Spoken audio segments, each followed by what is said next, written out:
नरोत्तम मिश्रा के बयान पर अब पीसी शर्मा का पलटवार भी सामने आया है। उन्होंने कहा है कि कमलनाथ मध्य प्रदेश के ही नहीं बल्कि पूरे देश के नेता हैं। हरियाणा के प्रभारी भी वो रहे हैं। पीसी शर्मा ने यह भी कहा कि मामला किसी को भी बचाने का नहीं है बल्कि बीजेपी को शिकस्त देने का है। मध्य प्रदेश में भी बीजेपी कुछ नहीं कर पाई। वहीं विवेक तन्खा को राज्यसभा जाने से रोकने की भी प्लानिंग फेल हो गई है। बीजेपी के नेता सिर्फ बयानबाजी कर रहे हैं।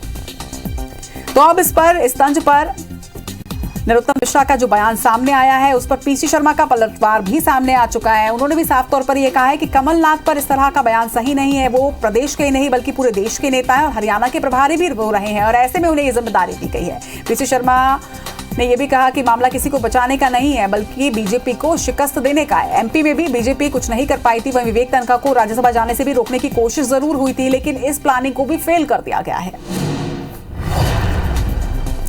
चलिए, नरोत्तम मिश्रा ने क्या कुछ कहा और उस पर पलटवार भी अब सामने आया। सबसे पहले आप ये सुनिए कि क्या उन्होंने कहा है। कमलनाथ जी को जिम्मेदारी दी है, मैं उसमें क्या कह सकता हूं, उनकी पार्टी का मामला है। पर एक शायरी मुझे किसी और संदर्भ में याद आ रही है कि अपनी बिगड़ी बना ना सके हम और जमाने भर के घड़ी साज हैं। तो आपने ये सुना कि नरोत्तम मिश्रा ने क्या तंज कसा है कमलनाथ पर, और अब आपको सुनवाते हैं कि पीसी शर्मा ने पलटवार में क्या कुछ कहा है। तो अब ये पलटवार भी सामने आया है। साफ तौर पर पीसी शर्मा का कहना है कि कमलनाथ एक राष्ट्रीय नेता है, सिर्फ मध्य प्रदेश के ही नेता नहीं है और साथ ही हरियाणा के प्रभारी भी रहे हैं। ऐसे में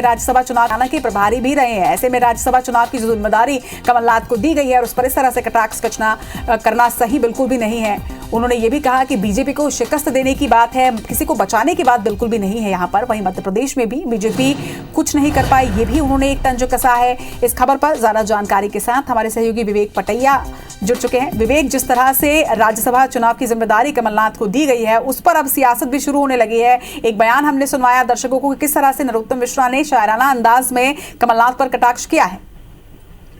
देश में राज्यसभा चुनाव के रिक्त सीटों पर चुनाव हो रहे हैं, प्रत्याशी मैदान में है, लेकिन हरियाणा और राजस्थान दो राज्य ऐसे हैं जहां पर जो है चुनाव की स्थिति निर्मित हो गई है और इन राज्यों में कांग्रेस के विधायकों को लेकर काफी असमंजस की स्थिति, और इसलिए हरियाणा के विधायक जो है वो इस वक्त छत्तीसगढ़ में है और मतदान के दिन तक के पहले तक वो छत्तीसगढ़ में रहेंगे और इसलिए इस समन्वय की जिम्मेदारी जो है पूर्व मुख्यमंत्री मध्य प्रदेश के कमलनाथ को दी गई, ये चर्चाएं हैं और ऐसी स्थिति में इस पर सियासत शुरू हो गई है। डॉक्टर नरोत्तम मिश्रा ने इस पर तंज कसते हुए कहा है कि जो कमलनाथ को जो जिम्मेदारी मिली है वो कहीं न कहीं तंज कसते हुए उन्होंने कहा कि जमाने भर के घड़ी ताज है, हम हमारी जो जिम्मेदारी वो हम ठीक से नहीं निभा सके। उनका तंज इस दृष्टि से जोड़कर देखा जा रहा है कि मध्य प्रदेश में 15 महीने की जब सरकार गिरी थी उस वक्त कांग्रेस के जो 22 विधायक है वो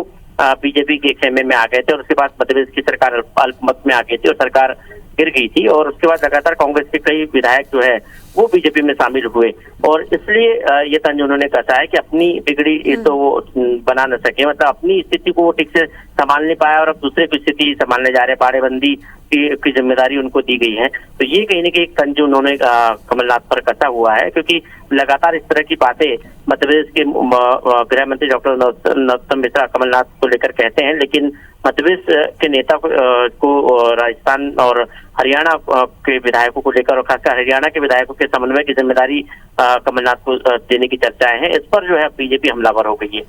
बिल्कुल विवेक, तो ना सिर्फ नई जिम्मेदारी पर तंज कस दिया है गृह मंत्री नरोत्तम मिश्रा ने बल्कि पुराने जख्मों को भी कुरेद दिया है। फिलहाल पीसी शर्मा का तो पलटवार सामने आ चुका है, देखना होगा कि कमलनाथ का इस पर क्या कुछ प्रतिक्रिया सामने आती है। फिलहाल तमाम बातचीत के लिए आपका बहुत बहुत शुक्रिया।